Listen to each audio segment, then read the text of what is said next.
হবে? বলো, তোমরা একটু কথা বলো আমার সাথে। অরিন্দম স্যার বলো। করে দিন। অরিন্দম। স্যার একটু করে দিন। দেখো, এটা খুবই সোজা সাপটা একটা সিম্পল অঙ্ক। এখানে কম্পাউন্ড ইন্টারেস্টের কোনো লজিকই সেভাবে কাজ করছে না, এটা সোজা সাপটা একটা অঙ্ক। দাঁড়াও।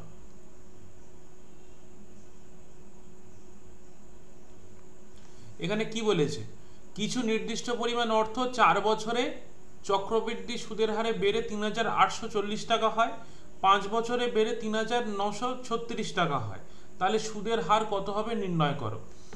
তুমি একটা এক্স টাকা তুমি রেখেছিলে, আমি বোঝানোর জন্য বলছি। 4 বছরে এটা বেড়ে কত হয়েছে? ৩,৮৪০ টাকা হয়েছে। এইবার এবং 5 বছরে বেড়ে, মানে টোটাল এটা আরো এক বছর, ঠিক আছে। 5 বছরে বেড়ে কত হয়েছে? 5 বছরে বেড়ে হয়েছে ৩,৯৩৬ টাকা। ৩,৯৩৬ টাকা। তার মানে কি, এইখান থেকে এইটুকু যেটুকু বেড়েছে, এখান থেকে এইটুকু যেটুকু বেড়েছে, সেটা 1 বছরে বেড়েছে।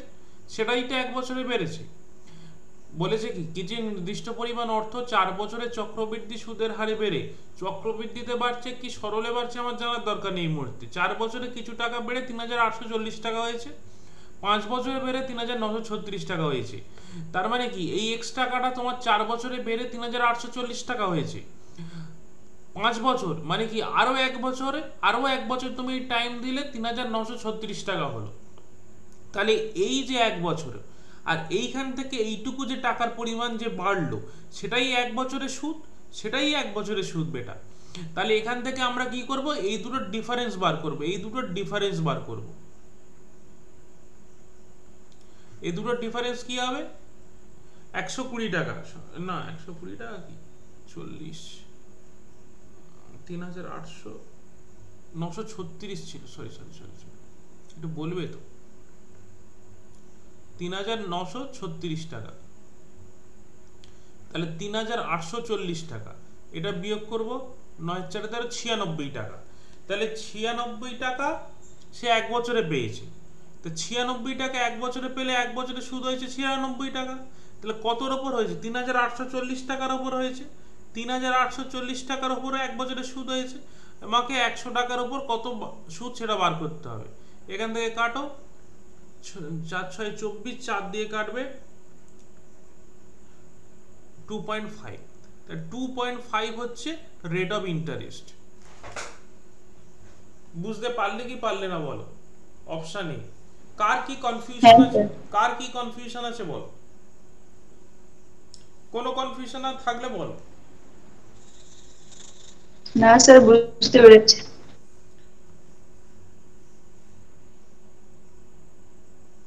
পরেরটা দেখো, ট্রাই করো, না হলে বলবে।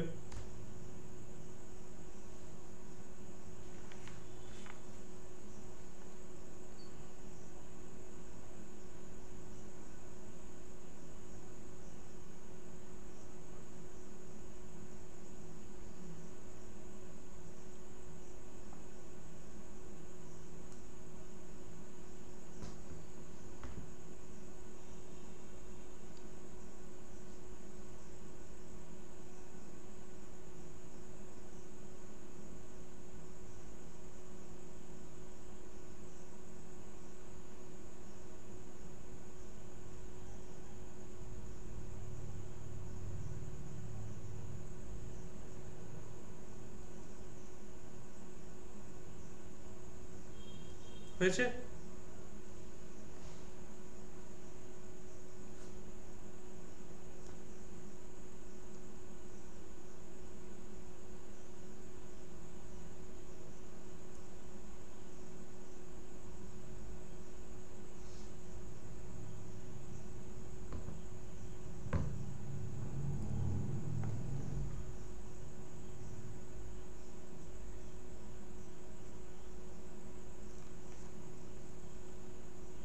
হিমি, আগের দিন আগের বার কি আমার সাথে কথা বলছিলে? আগের অঙ্কটা কি ববি কথা বলছিল আমার সাথে এতক্ষণ? হ্যাঁ স্যার। কি হলো, এটা হবে? স্যার এটা সরল সুদের এতে তো বেরিয়েছে, কিন্তু চক্রবৃদ্ধি সুদ তো স্যার। আচ্ছা অরিন্দম, হিমিকা কি হলো? অরিন্দম তো প্রথমে সেই কথা বললে, তারপর আর কোনো কথা নেই কেন?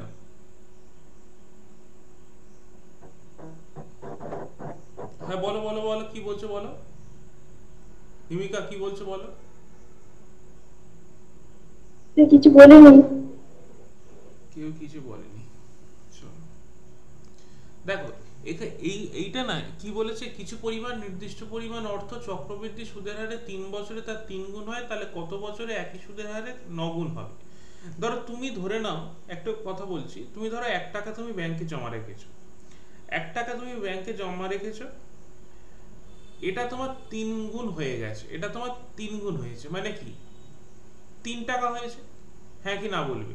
কত বছরে হয়েছে? কত বছরে হয়েছে? 3 বছরে হয়েছে। 3 বছরে। এইবার তারপর আবার কি বলেছে, 9 গুণ হয়েছে। 9 গুণ মানে কি গেল তো, এটা 3 গুণ মানেই 9 গুণ, মানে এটাও 3 গুণ, মানে এটাও 3 টাইমস হচ্ছে, এটাও 3 টাইমস হচ্ছে, এটাও 3 টাইমস হচ্ছে, হ্যাঁ কি না? হ্যাঁ। তবেই তো 9 গুণ হবে। হুম। এবার অঙ্কর কথা ভুলে যাও, তুমি বাস্তবের কথা চিন্তা করো। তুমি যদি ব্যাংকে ধরো তুমি ধরো একটা এফডি করলে, ফিক্সড ডিপোজিট নিশ্চয়ই জানো তোমরা, একটা ধরো হ্যাঁ। 1 লাখ টাকার একটা এফডি করলে, ঠিক আছে, 1 লাখ টাকার একটা এফডি করলে। এইবার আজকালকার দিনে যে ব্যাংকের রেট অফ ইন্টারেস্টটা চলছে, যায় সেইটা করে মোটামুটি তোমার 10 বছরে গিয়ে এটা কি হয়, 2 গুণ হয়, সরি 10 বছরে গিয়ে 2 গুণ হয়। এটা 3 বছরে 3 গুণ হচ্ছে, 10 বছরে গিয়ে 2 গুণ হয়। তাহলে 10 বছরে কত হবে? 2 লাখ টাকা হবে না? হ্যাঁ। বাস্তব ভাবে অঙ্কের কথা ছেড়ে দাও, 2 লাখ টাকা হবে। এইবার কি আমি বলেছি রেট অফ ইন্টারেস্টটা ফিক্সড আছে, এখানেও দেখো নির্দিষ্ট পরিমাণ অর্থ চক্রবৃদ্ধি সুদের হারে, এখানেও কিন্তু বলে দেয় রেট অফ ইন্টারেস্ট বাড়ছে কি কমছে, তার মানে ফিক্সড আছে। ধরো আমি ধরে নিলাম ব্যাংকের ইন্টারেস্টটা ফিক্সড থাকবে, 10 বছর পরেও ফিক্সড থাকবে, তাহলে এই 10 বছরে যদি ডবল হয়, এই 10 বছরে যদি ডবল হয়, এই টাকাটাও তো পরে 10 বছরে আবার ডবল হবে, হ্যাঁ কি না? হ্যাঁ স্যার। তাহলে 10 বছর করে ডবল হচ্ছে। আমি ধরো আজকে 2025 সালে 1 লাখ টাকা রেখেছি, 2035 সালে গিয়ে ওটা 2 লাখ টাকা হয়ে যাবে। আবার 10 বছর পর মানে 2045 সালে গিয়ে ওটা কত হবে, ডবল হবে, মানে 4 লাখ হয়ে যাবে, 2 লাখের ডবল 4 লাখ হয়ে যাবে, হ্যাঁ কি না? হ্যাঁ। তাহলে বেসিক কনসেপ্টটা বোঝা গেছে, মানে 10 বছর করে ডবল হচ্ছে। তাহলে এইখানে কি হচ্ছে, এখানে 3 বছর করে 3 টাইমস হচ্ছে, ওখানে 10 বছর করে 2 টাইমস, এখানে 3 বছর করে 3 টাইমস। কেসটা কিন্তু সিম্পল সেম কেস, একই। একই কেস। তাহলে এখানে আমাকে জানতে কি চেয়েছে, কত বছরে 3 বছরে 9 গুণ হবে। তাহলে এইটা যদি 3 টাইমস যদি 3 বছরে হয়, তাহলে এইখান থেকে আরো 3 টাইমস যদি 3 বছরই লাগবে, কারণ দেখে 2 গুণ 10 বছরে বাড়ছে, এরও 2 গুণ 10 বছরে হ্যাঁ। বাড়ছে। তাহলে কি হ্যাঁ। হয়েছে, তাহলে এটাও যদি 3 বছরে হয়, এটাও 3 বছরে হবে, হ্যাঁ কি না? হ্যাঁ। হ্যাঁ। হ্যাঁ। তাহলে এইখান থেকে এই পর্যন্ত যেটা 3 বছর লেগেছে, এইখান থেকে এই পর্যন্ত যদি আরো 3 বছর লাগবে, তাহলে টোটাল 1 টাকা থেকে 9 টাকা হতে কত বছর সময় লাগছে? 6 বছর লাগছে। এই তিন 6, আনসার 6। কিছু বুঝতে অসুবিধে? না। বোঝা গেছে? চলো, এই পরের অঙ্কটা না একটু টেকনিক্যালি ভুল আছে, কি ভাষা দিয়েছে আমি বুঝতে পারছি না। সীতা 5,000 টাকা 10% সরল সুদে 2 বছরের জন্য জমা করেছে, তাহলে 6 মাস অন্তর দেয় চক্রবৃদ্ধি সুদের হারে 2 বছরের শেষে সীতার অ্যাকাউন্টে জমা অর্থের পরিমাণ কত হবে নির্ণয় করো। অপশন যা রয়েছে 50 টাকা, 40 টাকা, 70 টাকা। তার যদি প্রিন্সিপালি যদি 5,000 টাকা হয়, তার অ্যাকাউন্টে কি হবে, প্রিন্সিপাল প্লাস ইন্টারেস্ট, মানে উত্তরটা আলটিমেটলি 5,000-এর বেশি হওয়া উচিত, হ্যাঁ কি না? অপশন এই 50 টাকা, স্যার একবার বলুন। এখানে কি বলেছে, 5,000 টাকা জমা রেখেছে 10% সরল সুদে 2 বছরের জন্য, হ্যাঁ কি না? হ্যাঁ। তারপরে বলেছে 6 মাস অন্তর দেয় চক্রবৃদ্ধি সুদের হারে 2 বছরের শেষে সীতার অ্যাকাউন্টে জমা অর্থের পরিমাণ কত হবে। 6 মাস অন্তর দেয় চক্রবৃদ্ধি সুদের হারে কত টাকা, 5,000 টাকা, তাই তো? আমি এখানে কিছু বলে দেয়নি, মানে 5,000 টাকা 10% সরল সুদে 2 বছরের জন্য জমা রেখেছে, তার মানে এই স্টেটমেন্টটার কোনো গুরুত্ব নেই এখানে। অঙ্কটার আসল কথা কি, 5,000 টাকা 6 মাস অন্তর দেয় চক্রবৃদ্ধি সুদের হারে 2 বছরের শেষে, মানে চক্রবৃদ্ধি সুদের 6 মাস, মানে হাফ ইয়ারলি কাউন্ট করতে হবে, চক্রবৃদ্ধি সুদের হারে 2 বছরের শেষে কত টাকা পাবে, এটাই কোশ্চেন। বোঝা গেছে? কিছু বুঝতে পারছো না? আরে ও কি বলেছে, না স্যার। ও কি বলেছে, 5,000 টাকা একটা একটা মেয়ে জমা রেখেছে, কতবার ইন্টারেস্ট রেট কত, 10% হারে, 10% হারে কত বছরের জন্য, 2 ইয়ার্সের জন্য, এইটুকু বোঝা গেছে তো? হ্যাঁ। এটা প্রিন্সিপাল, এটা rate of interest, rate of interest, আর এটা হচ্ছে টাইম। সময়।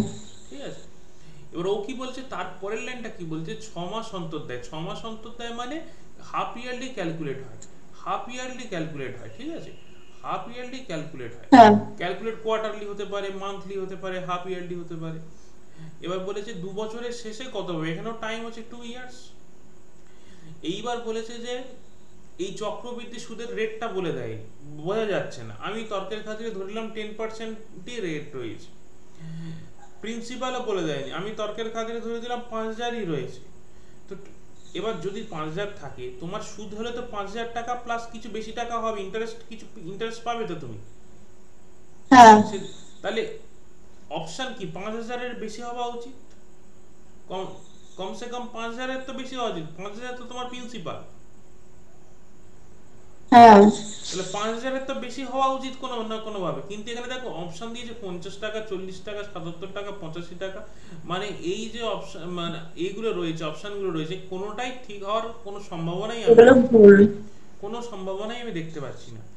অঙ্কটার মধ্যে টেকনিক্যালি কিছু মানে ঠিকঠাক বোঝাও যাচ্ছে না, 6 মাস অন্তর দেয়, এবার আমি যদি ধরেও নিই যে 5,000 টাকা তার প্রিন্সিপাল, 6 মাস অন্তর দেয় মানে হাফ ইয়ারলি ক্যালকুলেট হবে, 2 বছর মানে 4 বার খাটবে, তাহলে এইখান থেকে 5%, মানে হাফ ইয়ারলি না, 10% হলে তার রেট অফ ইন্টারেস্টটা অর্ধেক হয়ে যাবে, 5% 5% করে বার করতে হবে 4 বার, ক্যালকুলেশন করা খুব ডিফিকাল্ট হয়ে যাবে। তো এই অঙ্কটা মনে হচ্ছে কিছু একটা প্রবলেম আছে, বুঝলে, ঠিকঠাক নেই মনে হয়, বাদ দাও।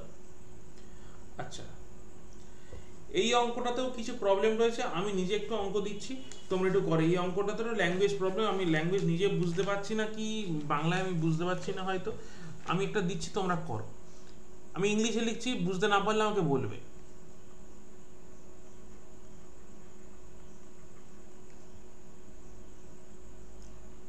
বুঝতে না পারলে বলবে।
দেখো এটা বুঝতে পারছো কিনা, পড়তে পারছো কিনা দেখো।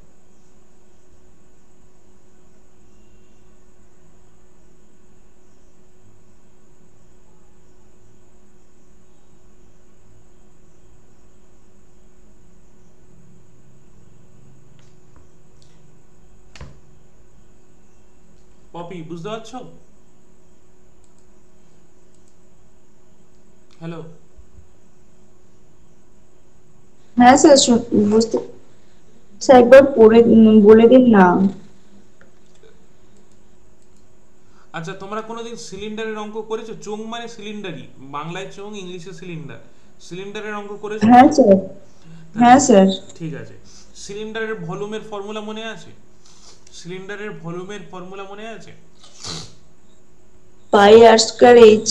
এই তো, খুব সুন্দর মেয়ে। তাহলে পাই আর স্কয়ার এইচ, তাহলে এখানে কি বলেছে, radius and height of a cylinder are increase by 3% each, what will be the approximate percentage change in volume. তার মানে কি বলেছে, আর বেড়েছে 3% রেটে, আর বেড়েছে 3%, হাইটও বেড়েছে 3%, হ্যাঁ কি না? তাহলে তোমার এখানে হ্যাঁ তাহলে আর কতগুলো আছে? আর দুটো আছে না? আর তো দুটো আছে, আর স্কোয়ার মানে কি আর দুটো। তাহলে এইখানে হ্যাঁ কি এটা 3% বাড়বে, এও 3% বাড়বে, দুটো দুবার 3%, আর হাইটের জন্য একবার 3%, হ্যাঁ কি না? হ্যাঁ তাহলে আমরা যদি সাকসেসিভ ইনক্রিজ ধরি, তাহলে 3% 3% করে যদি বাড়াই, তাহলে কি হবে?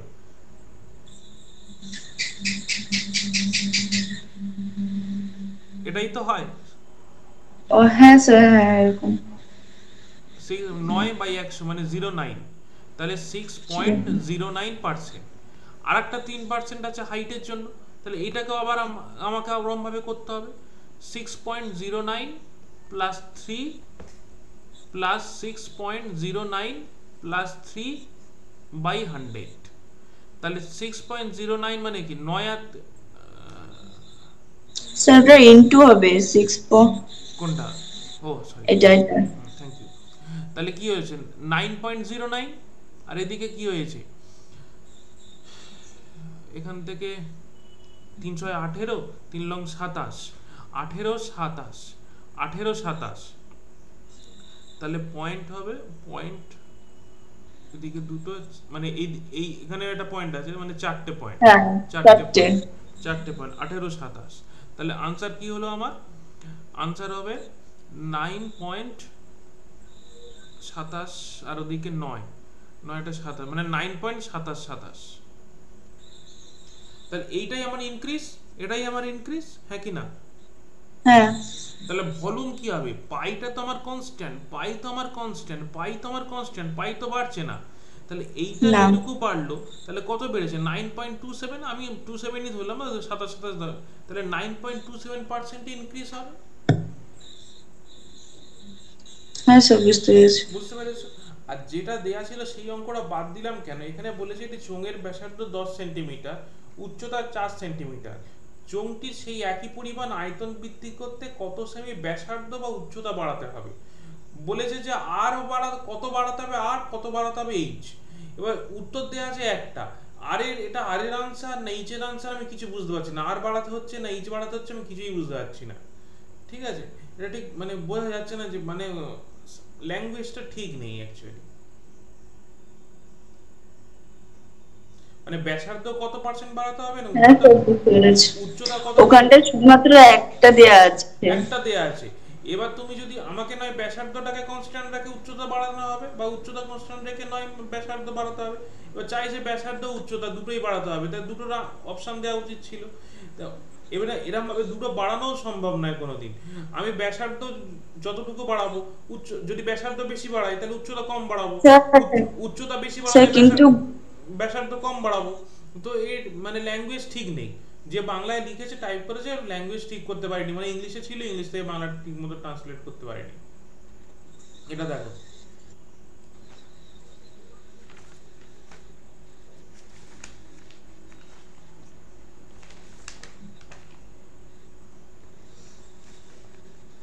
এটা দেখো, ট্রাই করে একটু, সোজা আছে, সোজা আছে।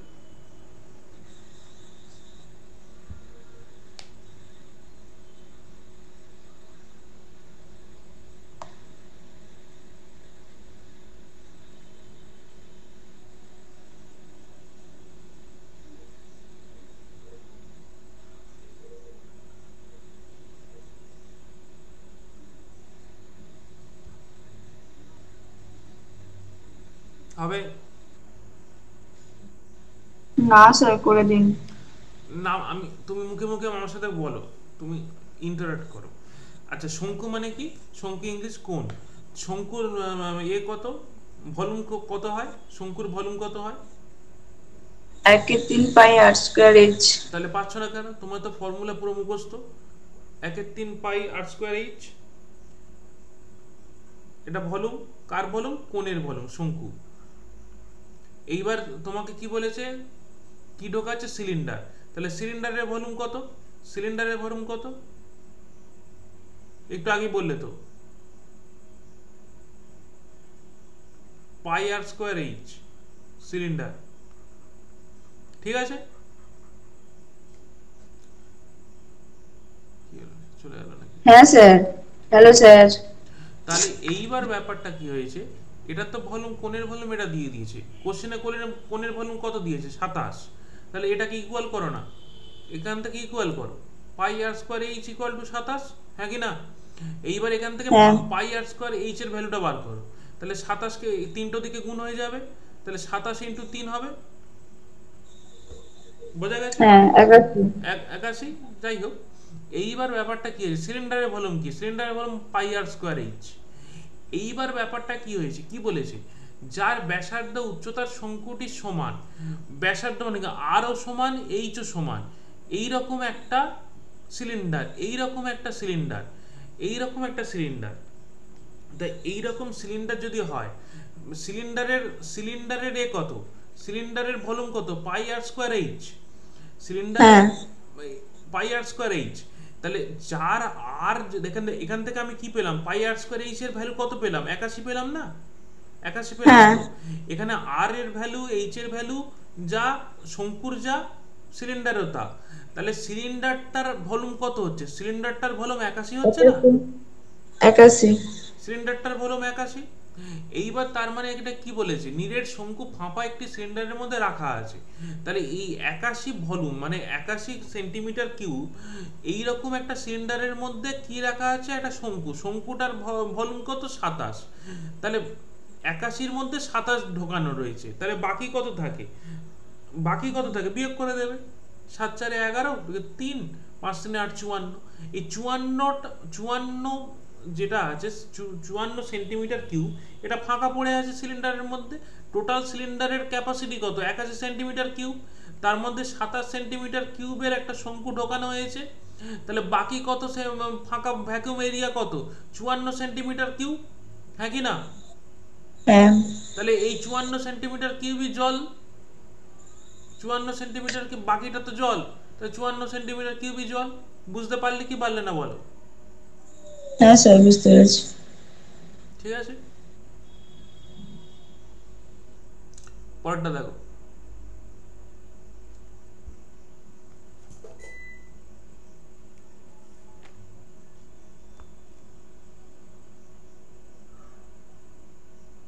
পরেরটা দেখো তাড়াতাড়ি, তোমার তো ফর্মুলা মুখস্থ, তাহলে তুমি করতে পারছো না কেন?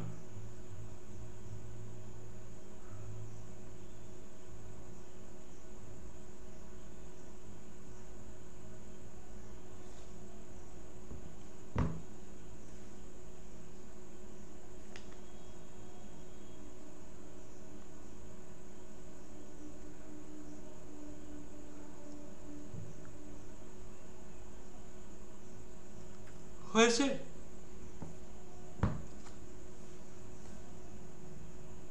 কি বলেছে, এবিসি একটা ত্রিভুজ আছে, এবিসি একটা ত্রিভুজ, এবিসি একটা ত্রিভুজ, তার মধ্যে কি বলেছে, AB plus BC, AB plus BC হচ্ছে 12 centimetre, BC plus CA, BC plus CA হচ্ছে 14 সেন্টিমিটার, আর সিএ প্লাস এবি, সি, আচ্ছা এবি প্লাস সিএ লিখছে, হ্যাঁ এবি একই ব্যাপার, এবি প্লাস সিএ হচ্ছে 18 সেন্টিমিটার, এটাই বলে দিয়েছে তো। তাহলে এই ত্রিভুজের সমপরিধি বিশিষ্ট একটি বৃত্তের ব্যাসার্ধ নির্ণয় করো। তাহলে প্রথমে কি ত্রিভুজটার আমার পরিধি বার করতে হবে, সারকামফারেন্স বার করতে হবে। তো ত্রিভুজের পরিধি বার করতে গেলে কি করতে হবে, এবির আলাদা বা এবি বাহুর দৈর্ঘ্য, বিসি বাহুর দৈর্ঘ্য, সিএ বাহুর দৈর্ঘ্য আমাকে বার করতে হবে, মানে side AB, side BC, side C এর লেন্থ বার করতে হবে, হ্যাঁ কি না? তাহলে হ্যাঁ এক্ষেত্রে, স্যার। তাহলে এক্ষেত্রে কি করব, এই দুটোটাকে, এই দুটো এরিয়াকে, এই দুটো ইকুয়েশনকে আমি সলভ করে দিচ্ছি। কিভাবে সলভ করছি, আমি এখানে মাইনাস করে দিচ্ছি, AB minus BC, AB minus BC করলে কি হবে, সিএসি এটা কেটে যাবে, তাহলে এবি মাইনাস বিসি করলে সিএসি এ কেটে যাবে, তাহলে এখান থেকে কি পাবো আমি, -4 পাবো। ঠিক আছে, -4। আমি যদি এটাকে উল্টে দিই, বিসি মাইনাস এবি করে দিলে কি পাবো, 4 পাবো, হ্যাঁ কি না? বিসি মাইনাস এবি করে দিলে 4 পাবো। আর ওদিকে কি আছে, বিসি আর এই যে এই ইকুয়েশনটার সাথে আমি এবার ইউজ করছি BC plus AB. BC plus AB কত আছে 12। এই দুটোকে এবার যদি আমি যোগ করে দিই, তাহলে কি হবে, এবি এবি কেটে যাবে, তাহলে 2bc ইকুয়াল টু কি হবে 16 হবে। তাহলে বিসি ইকুয়াল টু কি হবে 8 হবে। এই যে বিসি ইকুয়াল টু 8 এই যে বেরোলো, এটা বুঝতে পারলে কিভাবে বেরোলো? হ্যাঁ স্যার। তাহলে বিসি ইকুয়াল টু 8 পেলে এখানে এবি প্লাস বিসি কত আছে, এখানে এবি প্লাস বিসি কত আছে 12। 12। তাহলে বিসি 8 পাওয়া গেছে, তাহলে এবি কত হবে, এবি 4 হবে না? তাহলে এবি 4 পাওয়া যাবে, মানে 12 থেকে 8 বিয়োগ করলে তো 4 হয়, টোটালটা 12, হ্যাঁ একটা 8 হলে আরেকটা 4 হবে না? বোঝা যাচ্ছে? AB plus BC. হ্যাঁ স্যার। এবি দাঁড়াও তো, শুধু তোমার জন্য হবে না, রেকর্ড তো হচ্ছে, বাকিদেরও তো বুঝতে হবে না। তাহলে সেই জন্য ভেঙে ভেঙে চেষ্টা করছি যতটা ভাঙা যায়। তাহলে এই 12 মাইনাস 8 4 হলো, তাহলে এবি 4 হলো। তাহলে এবি 4 পাওয়া গেছে, বিসি 8 পাওয়া গেছে। এখানে কি হয়েছে, তাহলে এখানে বিসি 8, তাহলে সি এ কত হবে, তাহলে সি এ 6 হবে, তাই তো 8 6 14।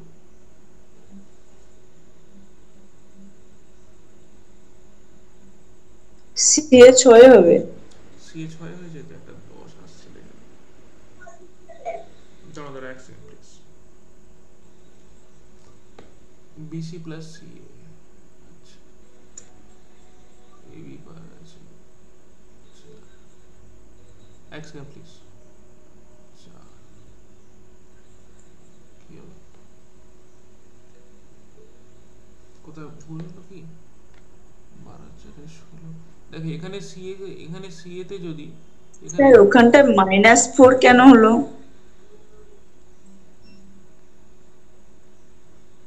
18 থেকে তো তাহলে 14।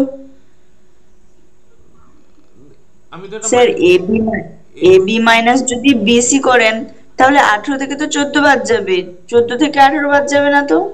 ও আমি এখান থেকে এটা প্লাসই হবে না, আচ্ছা ঠিক হ্যাঁ। আছে। তাহলে এটা এখান থেকে, তাহলে এটা AB minus BC equal to 4, তাই হচ্ছে, কোথায় একটা ভুল হলো, এবি মাইনাস বিসি হচ্ছে 4। তাহলে এখান থেকে এটাকে লিখেছি, সব ভুল হয়ে গেছে, এখান থেকে করছি।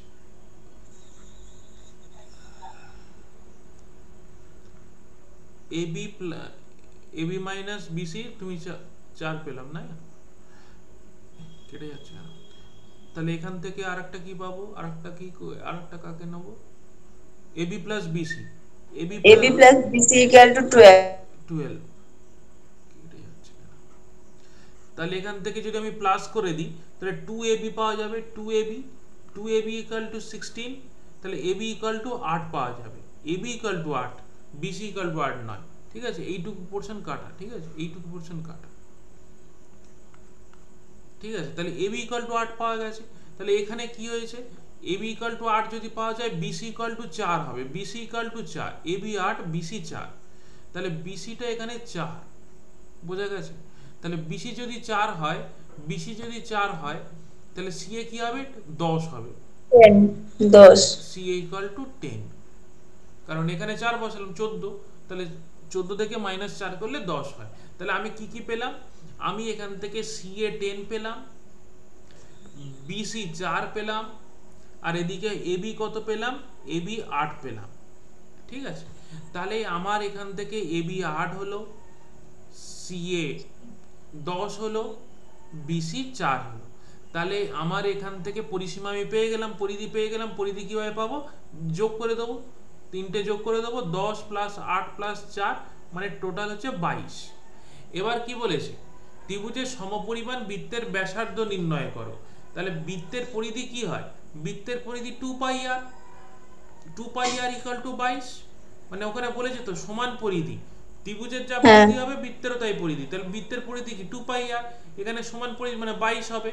তাহলে এখান থেকে আমি কি নেব, আমি এখান থেকে πr নেব, πr মানে πr এর ভ্যালু কত হবে, 22/2 11 হবে, 22/2 11। তো এখান থেকে r এর ভ্যালু কি হবে, 11 × 7/22, মানে এদিকে 22/7টা ওইদিকে উল্টে যাবে, তাই তো? 7/2।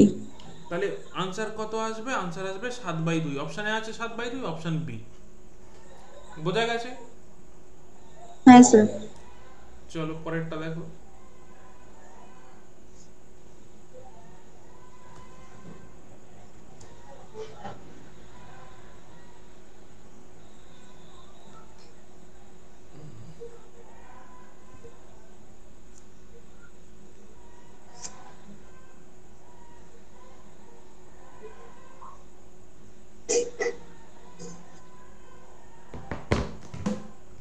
স্যার মাঠের দৈর্ঘ্য কত? দৈর্ঘ্য, আচ্ছা হ্যাঁ, দৈর্ঘ্য 20 মিটার বৃদ্ধি।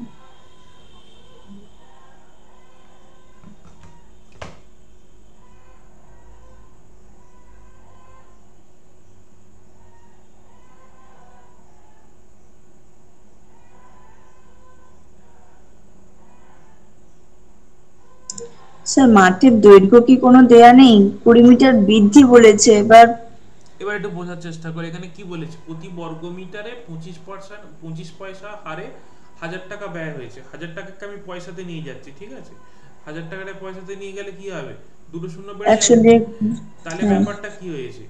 25 পয়সা মানে এক বর্গ 25 পয়সা খরচা হয়, মানে এক বর্গ, দাঁড়া দাঁড়া, কি মশারে বাবা।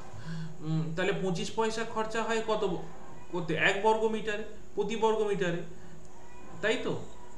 হ্যাঁ তাহলে 1 পয়সা খরচা কত হবে?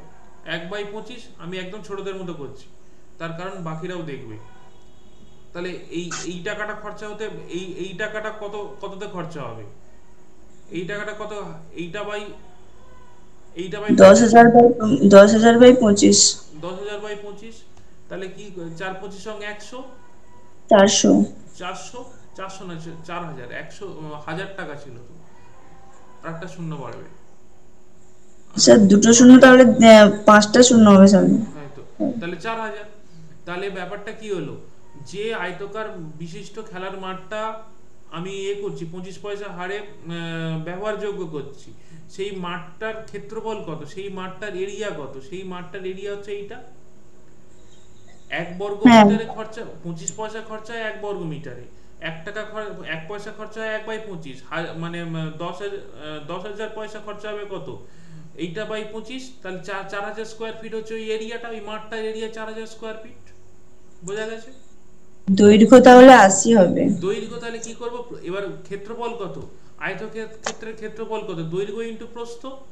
দৈর্ঘ্য ইন্টু প্রস্থ। দৈর্ঘ্য ইন্টু প্রস্থ। তাহলে দৈর্ঘ্য ইন্টু প্রস্থ কত? 4,000। তোমার প্রস্থ বলে দিয়েছে 50। তাহলে দৈর্ঘ্য কত পাওয়া যাবে? 4,000, 4,000/50। 4,050 ইকুয়াল টু তাহলে কত হবে? 80 হবে। 80। হ্যাঁ এইবার কি বলেছে? দৈর্ঘ্যটা 20 মিটার বাড়ানো হয়েছে, তাহলে 80 প্লাস 20 হবে। তাহলে 80 প্লাস 20 হবে 100 মিটার দৈর্ঘ্য।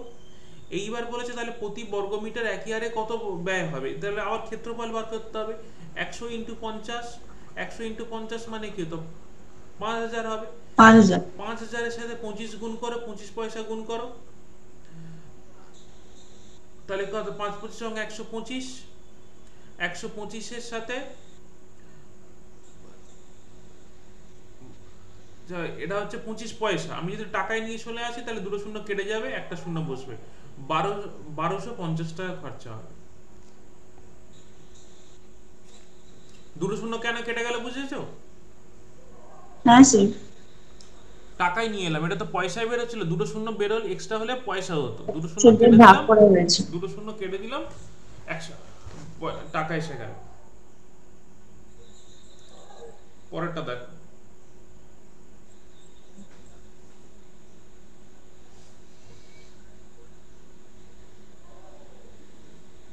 তাড়াতাড়ি দেখো। বাকিরা কোনো কথা বলে না, এই জন্যই তো সমস্যা। বুঝতে পারছে কি পারছে না কিছুই বলে না। কি বলেছে দেখেছো? বুঝতে পেরেছো? হ্যাঁ স্যার পড়ছি।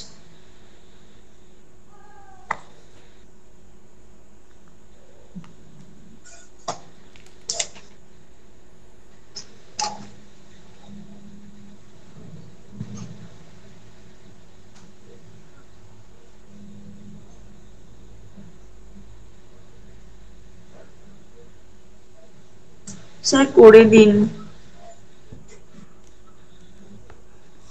দেখো, একটা বর্গ কিলোমিটার জমি, একটা বর্গ কিলোমিটার জমি, তার মানে কি বলতো, বর্গ কিলোমিটার, কিলোমিটারকে যদি মিটারে করি তাহলে কি আর হাজার, হাজার স্কোয়ার ফিট, হাজার স্কোয়ার ফিট জমি, অ্যাকচুয়ালি বলতে চাইছে হাজার স্কোয়ার ফিট জমি, না স্কোয়ার মিটার জমি, হাজার স্কোয়ার মিটার জমি।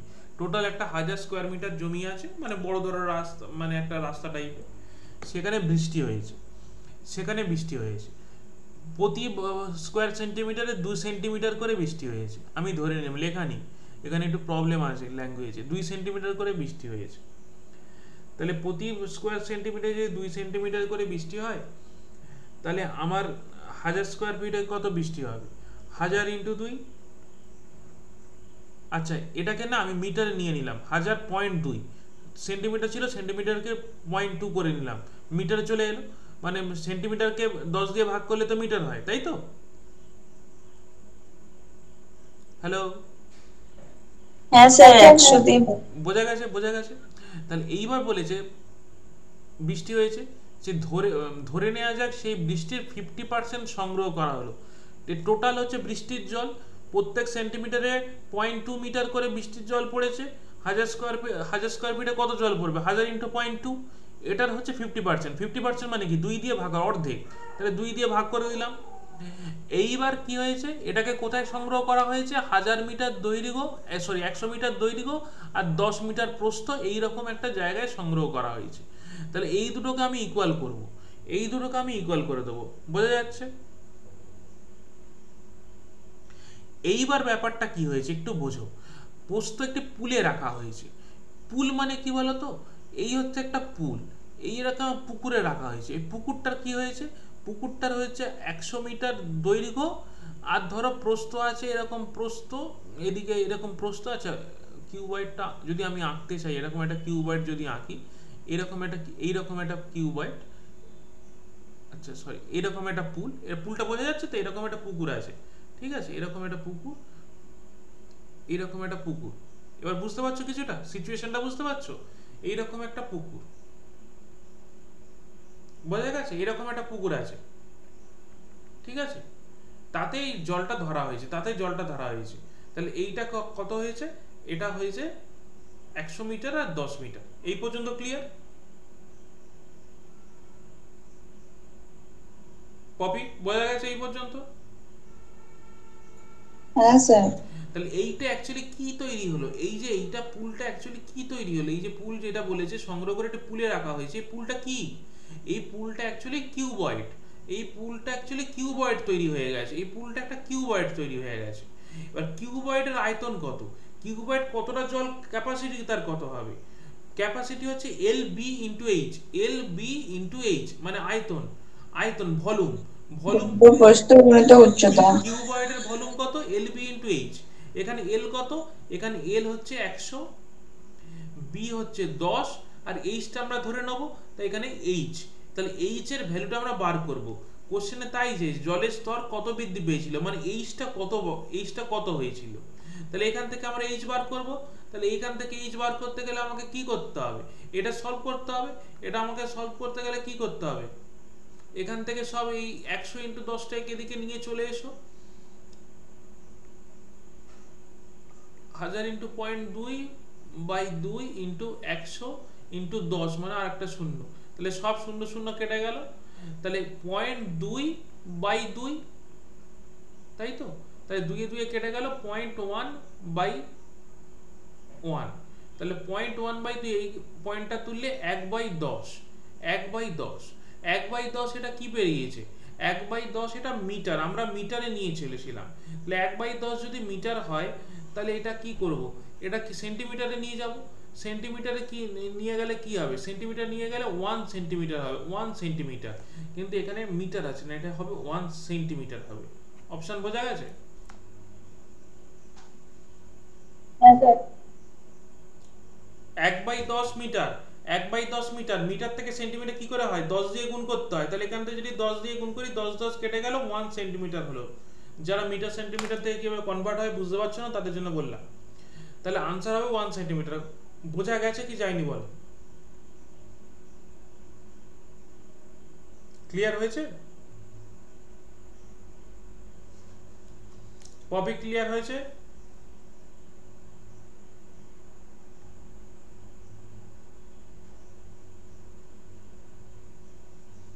হিমিকা বোঝা গেছে?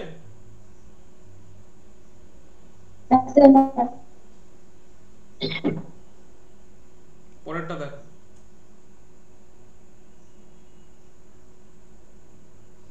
পড়ো পড়ো পড়ো, কি হবে দেখো।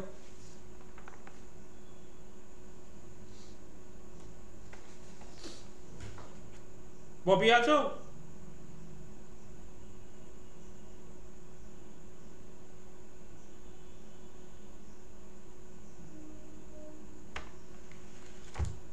হ্যালো হ্যালো, কথা শোনা যাচ্ছে?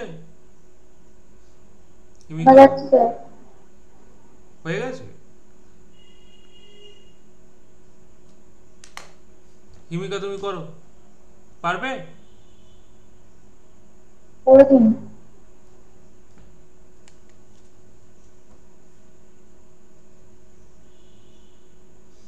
একটি লম্ব বৃত্তাকার ক্যানের তলের অনুভূমিক অন্তর ব্যাসার্ধ 3 সেন্টিমিটার। ক্যান মানে কি? একটা সিলিন্ডার। অন্তর ব্যাসার্ধ মানে অ্যাকচুয়ালি এটা বলতে চাইছে এটা হলো সিলিন্ডার। হলো সিলিন্ডার মানে কি? হলো সিলিন্ডার, ভেতরে এইরকম একটা হলো সিলিন্ডার। হলো সিলিন্ডারের অন্তর ব্যাসার্ধ আর বহির ব্যাসার্ধ দুটো হয়। আমি ছবিটা ঠিক এই মুহূর্তে আঁকতে পারছি না যদিও। এরকম একটা হলো সিলিন্ডার, ঠিক আছে? এর অন্তর ব্যাসার্ধ বহির ব্যাসার্ধ দুটো হয়, এটা হচ্ছে হলো সিলিন্ডার।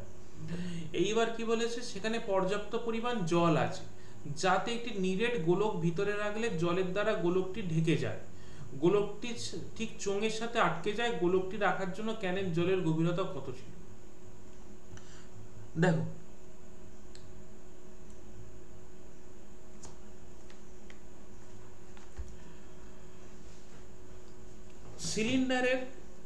সিলিন্ডার যেটা আছে, সিলিন্ডারের ক্ষেত্র মানে ভলিউম কত হয়? সিলিন্ডারের ভলিউম পাই আর স্কয়ার এইচ, আমরা সবাই জানি। আর গোলক, এর মধ্যে একটা গোলক ঢোকানো হয়েছে, এর মধ্যে একটা গোলক ঢোকানো হয়েছে, ঠিক আছে? গোলকটার ভলিউম কত? 4/3 পাই আর কিউব, ঠিক আছে? 4/3 পাই আর কিউব। এইবার ব্যাপারটা কি হয়েছে, এইখান থেকে না আমি এটা একটু সলভ করার চেষ্টা করি। এখান থেকে পাই পাই উঠে যাবে, এখান থেকে এদিকে আর স্কয়ার আছে, এদিকে আর কিউব আছে, তাহলে এখানে শুধু এইচ পড়ে থাকবে আর ওদিকে কি শুধু একটা আর পড়ে থাকবে। তাহলে এই দিকটায় কি হলো, 4/3 আর পড়ে রইল, 4/3 আর। এইবার দেখো এখানে আর এর ভ্যালু বলে দিয়েছে, অন্তর ব্যাসার্ধ কত বলেছে? 3.5। অন্তর ব্যাসার্ধ বলে দিয়েছে 3.5। তাহলে এইখানে আমি 3.5 আমি লিখে দেবো, 4/3 ইন্টু 3.5। তাহলে 4/3 ইন্টু 3.5 বলে কি হবে? 3 4 12, 4 5 20, 14। তাহলে 14/3। তাই 14/3টা কি পাওয়া গেল? হাইট পাওয়া গেল। 14/3টা কি পাওয়া গেল? হাইট পাওয়া গেল। এবার তোমাকে কি চেয়েছে? গোলকটি রাখার আগে ক্যানের জলের গভীরতা কত ছিল? গভীরতা মানেই তো হাইট। এইচ পেয়ে গেলে তুমি, এটাই পেয়ে গেলে। দেখো অপশনে মিলে গেছে, দেখো ডি ইকুয়াল টু 14/3। বোঝা গেছে? এটা দেখো, এটা আমি বলে দিচ্ছি। একটা ত্রিভুজের 3টি মধ্যমা। মধ্যমা মানে জানো কি? যদি না জানো পরে বাড়িতে একটু দেখে নিও। যাই হোক, এই মধ্যমা, এরকম মধ্যমা টানা হয়েছে। এই মধ্যমাগুলো এটা মিট করবে। হ্যাঁ, আমি আঁকতে পারলাম না, যাই হোক। শর্টকাট হলো 9 সেন্টিমিটার, 12 সেন্টিমিটার আর 15 সেন্টিমিটার। এই মধ্যমাগুলোকে, এই ধরো মধ্যমা আছে, এই একটা মধ্যমা, এই একটা মধ্যমা, এই মধ্যমাগুলো দিয়ে যদি একটা ত্রিভুজ তৈরি করা হয় না, সেই ত্রিভুজটা একটা কি হবে? একটা সমকোণী ত্রিভুজ হবে, ঠিক আছে? সমকোণী ত্রিভুজের ক্ষেত্রফল কি করে বার করে? বাহু ইন্টু অতিভুজ, মানে ভূমি ইন্টু অতিভুজ, হাফ ইন্টু ভূমি ইন্টু অতিভুজ। এখানে ভূমি কত? 9। কেন 9? লম্ব ইন্টু সরি, লম্ব ইন্টু ভূমি। অতিভুজটা বাদ দিয়ে যেটা হবে, অতিভুজটা সবসময় বড় হয়। এটা লম্ব, এটা ভূমি, আমি যাই হোক ধরে নিলাম। তাহলে হাফ ইন্টু 9 ইন্টু 12, তাহলে হাফ দিয়ে হচ্ছে 6 54। তাহলে কি পাওয়া গেল? মধ্যমাগুলো দিয়ে যদি যে ত্রিভুজটা তৈরি হবে, একটু ভালো করে বোঝাই। এই হচ্ছে একটা ত্রিভুজ, ভালো করে দেখো। এই হচ্ছে একটা ত্রিভুজ। ত্রিভুজ আঁকতে গেলে কি লাগে? ত্রিভুজ আঁকতে গেলে 3টে সরল রেখা লাগে। মধ্যমাও হচ্ছে 3টে সরল রেখা। মধ্যমা এই হচ্ছে মধ্যমা, এই হচ্ছে তিনটে সরলরেখা। এই ডান্ডাগুলো, এই সরলরেখাগুলো তুলে নিয়ে ধরো এই মধ্যমাটার নাম দিলাম ধরো পি, এই মধ্যমাটার নাম দিলাম ধরো কিউ, এই মধ্যমাটার নাম দিলাম ধরো আর। এই পি কিউ আর সরলরেখাগুলো, এই পি, এইটা ধরো পি কিউ আর, এই পি, এই কিউ, এই আর, এই মধ্যমাগুলোকে যদি আমি তুলে নিয়ে একটা ত্রিভুজ বানাই, সেই ত্রিভুজটার ক্ষেত্রফল কত হবে? হাফ ইন্টু ভূমি ইন্টু উচ্চতা, 9, 12, 15। তাহলে এই হলো তার 54 সেন্টিমিটার। এটা হচ্ছে এই ত্রিভুজটার ক্ষেত্রফল, মানে এই মধ্যমা দিয়ে তৈরি ত্রিভুজের ক্ষেত্রফল। আর এই আসল ত্রিভুজটার ক্ষেত্রফল জানতে চেয়েছে। আসল ত্রিভুজটার ক্ষেত্রফল হবে 4/3 ইন্টু 54, মানে মধ্যমা দিয়ে তৈরি ত্রিভুজের ক্ষেত্রফলে 4/3। মধ্যমা দিয়ে তাহলে কি হবে? 3 একে 3, 3 8 54, 4 8 72, আনসার হবে 72। বুঝতে পেরেছো? ঠিক আছে, কিছু বলার আছে? এই পর্যন্তই আজকে ছিল। ঠিক আছে,